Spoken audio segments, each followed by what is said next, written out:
sad thing about this is that this is a crisis that has been created by the Biden administration. You know, President Trump instituted a number of policies, and it dramatically reduced the number of people that were coming across the border illegally. Most of the people that are coming are basically economic migrants. They are claiming asylum, but they don't qualify for asylum. And so President Trump's policy was, okay, if you're doing that, you remain in Mexico, we'll adjudicate. And they know at that point, you know, they're not going to get a valid asylum claim to succeed. And so it really reduced the incentive to come. Well, when you revoke that policy, when you revoke the safe third-party agreements with the third-party countries, when you do all that, you are creating a huge influx. And the thing that was noticeable when we had our folks there, and it's still true today, was these are not Mexicans coming across the border. I mean, it was very few that were Mexicans. It was all these other countries across the world. I mean, there were people from South America, the Caribbean, Africa, the Middle East that were coming through that border because the message has been sent that, yeah, you know, you just come to the border and you're fine. And think about it. They're going to impose travel restrictions. You know, if you take a trip to the Bahamas or something, you got to do a test to be able to come back to your own country. People coming across the border, you know, they just do what they want.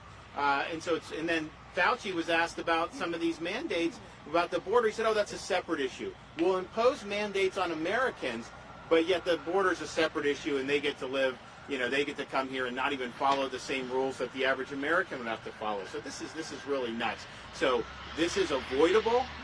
This can be ameliorated. Of course, we want to see the reinstitution of the Remain in Mexico policy. They are under a court order to do it. I don't think that they've really done it.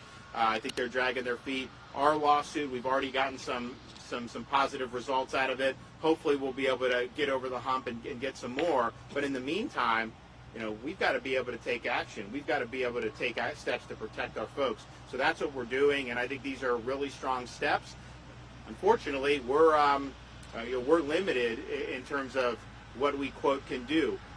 The states have tried, when federal governments failed in the past, to step in, do very reasonable things, and courts say, oh, no, it's the federal government's purview. Well, that would be fine if they were actually doing their job, but how is it their purview when then they don't do the job? And so I think states should be able to step into that void, and so that's what we're looking to do here with the state of Florida. I'd also just like to say, since we're here, the fire station, we were happy in our budget yesterday to really provide strong support for our first responders, including and especially law enforcement. But last year we were able to secure $1,000 bonus payments for every sworn law enforcement, fire rescue, and EMT in the state, and we put it in the budget again, and we want to do it for a second year in a row. So I think that that'll be really meaningful, and it'll be important. And then we were also able to do a lot for state law enforcement. We're doing a 25% pay increase for members of state law enforcement agencies like FHP, FDLE, Fish and Wildlife.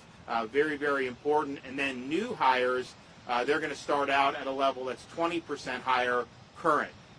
And then, of course, we did the $5,000 bonus payments for pay. If you're in Seattle and you're getting treated poorly, they have an opening at JSO. You come down here.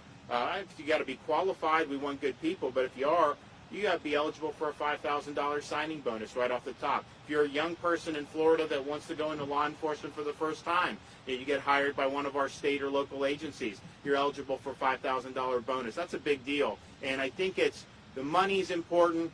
But I think what it says to folks in law enforcement and fire and first responders is that the state stands with you. We appreciate what you're doing, and we're going to put our money where our mouth is. And so I look forward to be able to enacting all those good policies here in the next couple months. Okay, with that, I can take a couple questions.